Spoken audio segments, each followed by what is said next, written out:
have with us here His Excellency Mohammad Abdul Rahim Al Fahim, CEO of the Paris Gallery Group. Next to him, Mohammad Al Madani, Chairman and CEO of the Al Madani Group. Next to him, Mark Pilkington, Chief Executive Officer, Kamal Usman Jamjoom Group. Amin Nasser, CEO of the Gulf Marketing Group. And finally, Nisreen Shokair, President of Middle East and North Africa, Virgin Megastore. All right, so we'll start off with the first question, and if I may ask Mark this particular one. Globally, how far advanced or behind is digital retailing in the Middle East versus the developed markets? Yes, I think it's advancing very quickly. If you looked at the situation 4 or 5 years ago, there were many obstacles in the way of the development of e-commerce and multi-platform retailing in this region. There was the problem of lack of use of credit cards, being a very cash economy. There was the problem of delivery with a lack of addresses, proper address system. And also, a lot of people didn't use home personal computers as much. I think in the last 5 years, all that's changed. I mean, the development of mobile, the whole mobile sector with smartphones has moved a huge number of consumers in this region effectively online through their phones. And people in this region are very, very big users of social media. Things like Twitter in Saudi are huge, Facebook, etc. The final mile delivery issue has been partially addressed through the development of satellite locations, so you can see where someone is and you can deliver to them more easily. And the use of credit cards and other forms of money is increasing rapidly. We see through our store figures that, for example, in the last 2 years, credit cards have gone from 20% to 28% of all of our transactions in Saudi Arabia. So the use of credit cards is spreading very widely. And then there's also been a huge investment from the venture capital and investment community into e-commerce in the last few years. And if you drive along Sheikh Zayed, every single advert is for an e-commerce service. So I think the consumer's being educated by all of that advertising to use it. So I think it is catching up very rapidly with the rest of the world. Open question to the panel.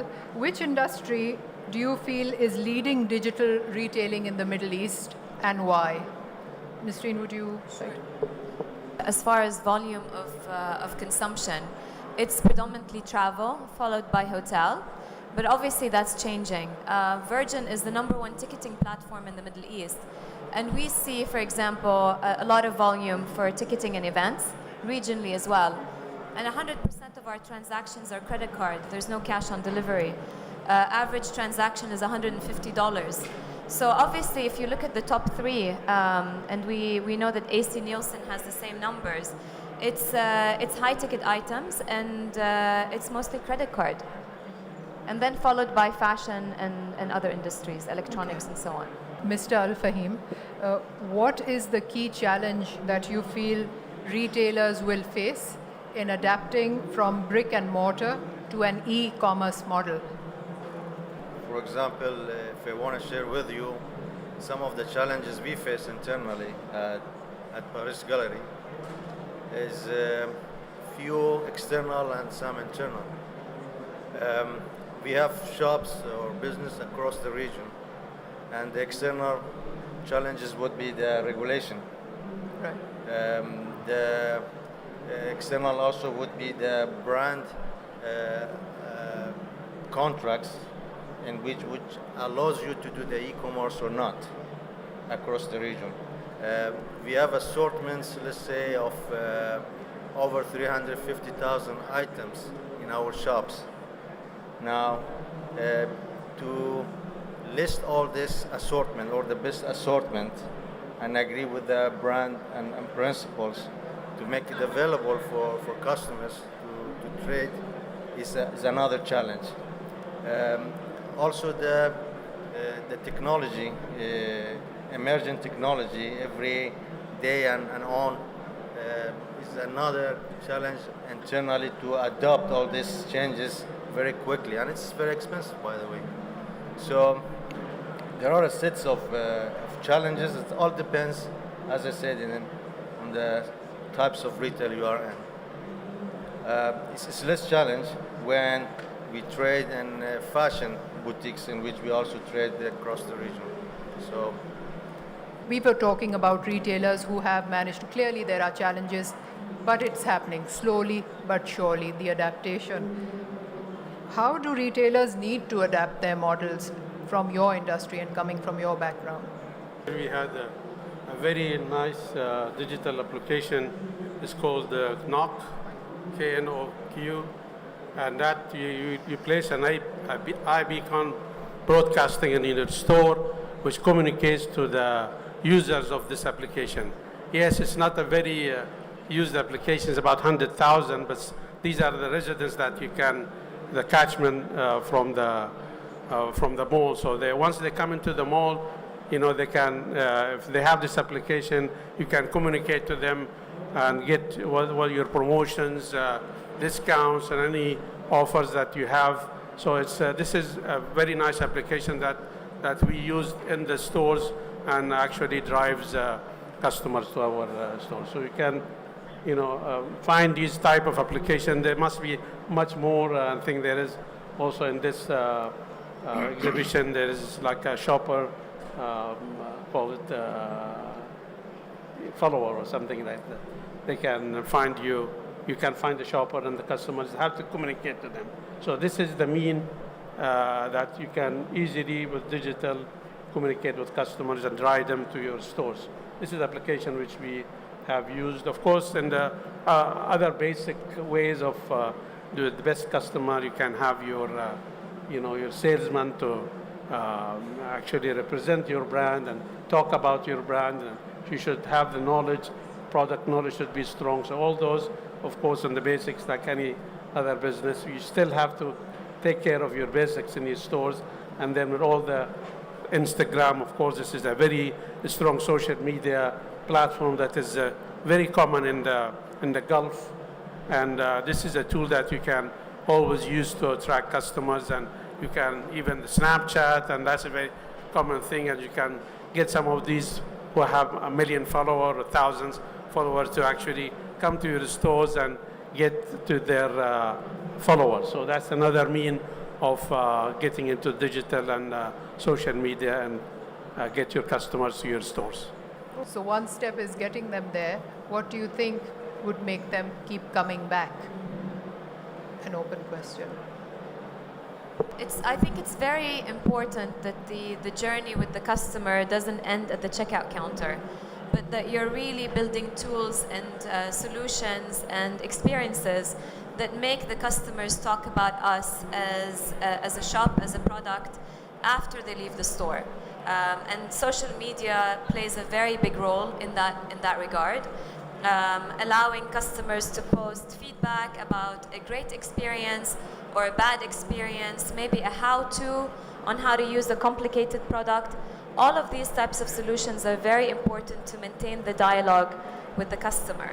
And online it becomes even more important. So for example, one of the things that we're doing with e-commerce now is taking advantage of the boxes that we send out and finding a way for people to use the boxes to send them back to us with products that we can give away to the needy. So again, continuing the conversation beyond just putting your credit card or going to the cash till, transacting with the brand and never coming back. It's really important for us that communication continues in the customer's mind way beyond the time when they actually check out. Okay. Amin, we were talking in the break about examples of how retailers bring digital technology into the store, and Mohammed Al-Madani touched on some of them as well. Are there any that you would like to share? You know, retailers make a big mistake thinking that digital technology is the Holy Grail that will solve all your issues within in-store. What they need to remember that in order to enhance this service, you need to have human interaction as well. So here, I don't mean about a pushy shop assistant who keeps following you like a lost puppy in the store. What I'm talking about is, you know, a store person who's actually well-informed, knowledgeable about the product, and has a very intelligent conversation with the customer. So I guess what I'm saying is don't forget good old customer service. Digital technology is very, very important, but the old customer service is equally important. In terms of examples, I think we talked about click and collect, which is a good example of digital technology where customers, order online and then, pick the products up on the store.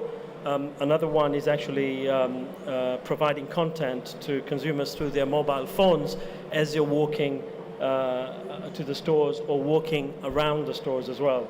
And then, you've got obviously digital personalization where, you can personalize your product and have a look at it on the phone and then order as well. Another one another technology that was quite interesting for me was the virtual mannequin, where you pick your clothes from a hanger, and then you've got a screen there, and you have a model displaying your particular garment that you've chosen, and I think that's quite powerful. But I mean, the others that are normal, that are really coming up are the e-wallets and the mobile payments, etc. But there's always that challenge around credit card information and security and safety of all that. But lastly, whatever decision you make on digital technology, it's important that that decision is led by consumers. So the question that you've got to ask yourself is this going to add value to my customer? And if it does, and it makes sense from a cost perspective, you adopt it. I'd just like to put a question out to the audience, and we've been talking about digital transformation and what it does. Can we have a show of hands of how many feel that digital transformation in the Middle East is something, and that when I talk digital transformation, I talk about a buyer experience, a digital buyer experience. How many of you feel that we are missing the boat by not being there today? How many of you? Right?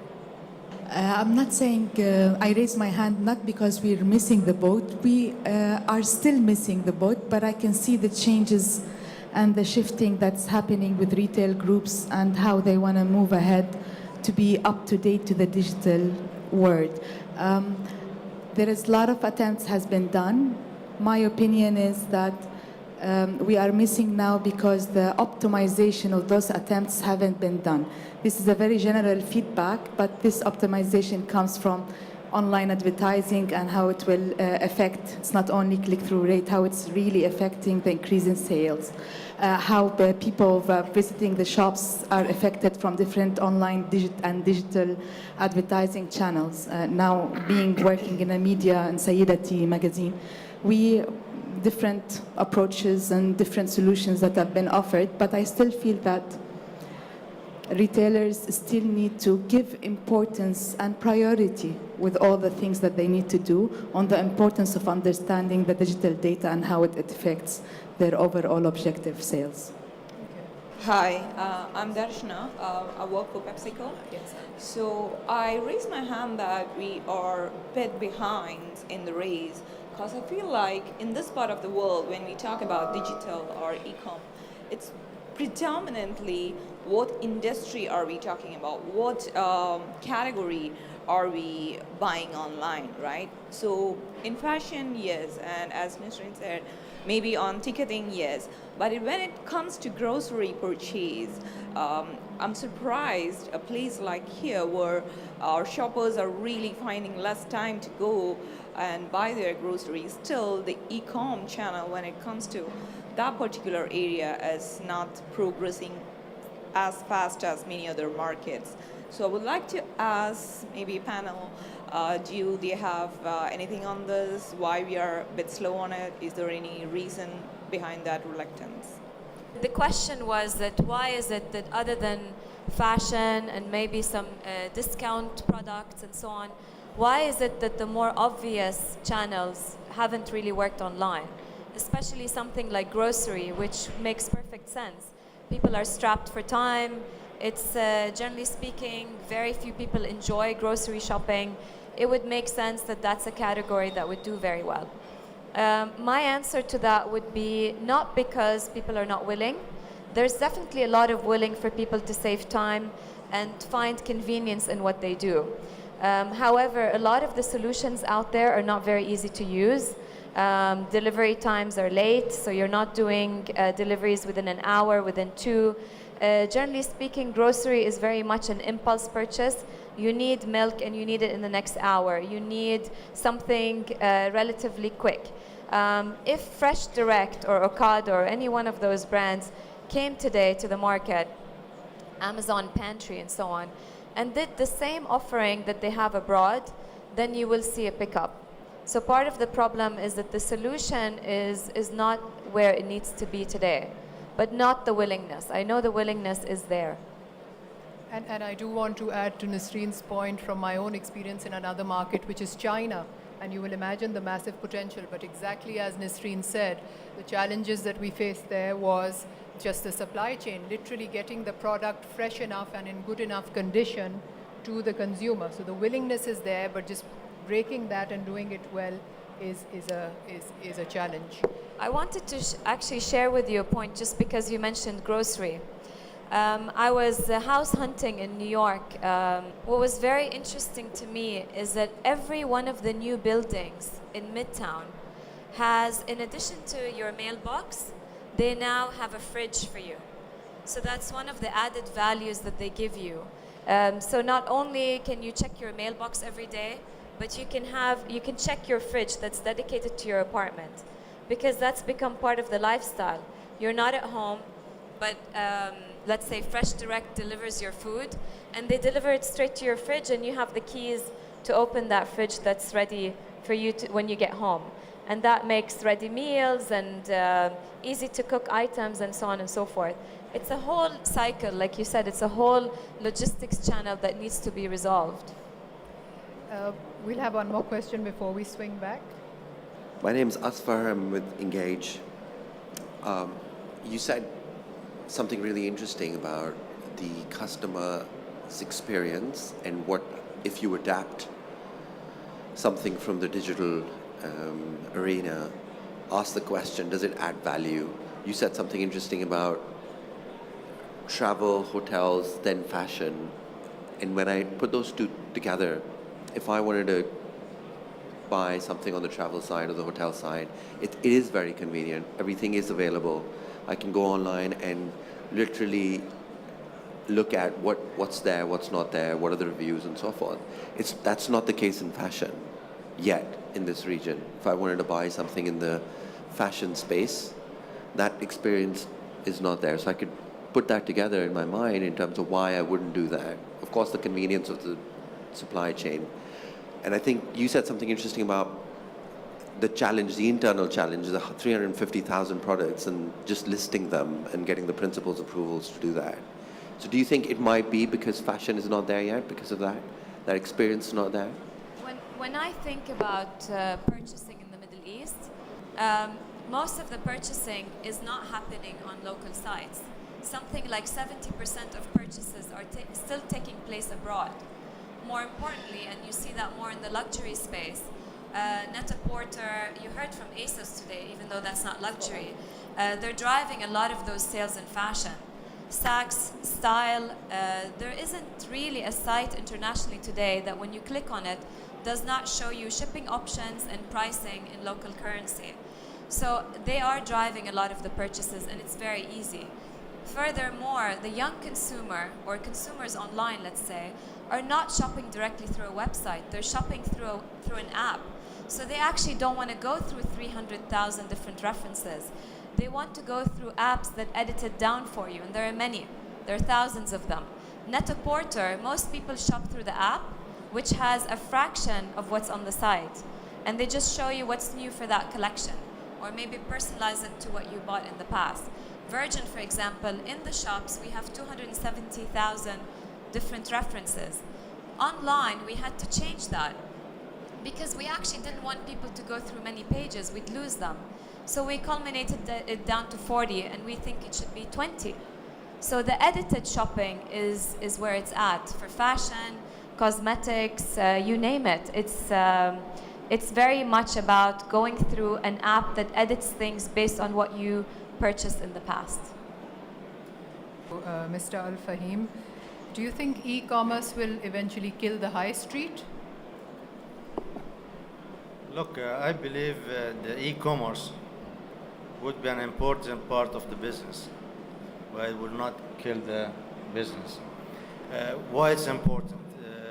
I think we as a retailer, we should provide all the services, all the application which can interact with the customers, which can give the proper service they expect through the digital world.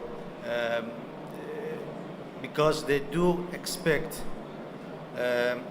part of their day-to-day demand in any sector of the business, let's say our types of retail or others, that this service would be available. I mean, these products would be available to just collect and be delivered to their places, right? Logistic is a challenge. I do agree with Nasreen about the question you asked about the listing of products, okay? It depends on business. I mean, perhaps Virgin, they know exactly what types of items is more on demand massively, but when it comes to cosmetics, it's more personal, you know? It's colors, it's types, it's all this is specific in which to list them more massively, it would be a big challenge. Now, the other thing I also believe is the climate in this region wouldn't help that the e-commerce become more popular. The people go to the shopping malls for entertainment, for socialization, for interacting with themselves, with friends, and also with the retailer.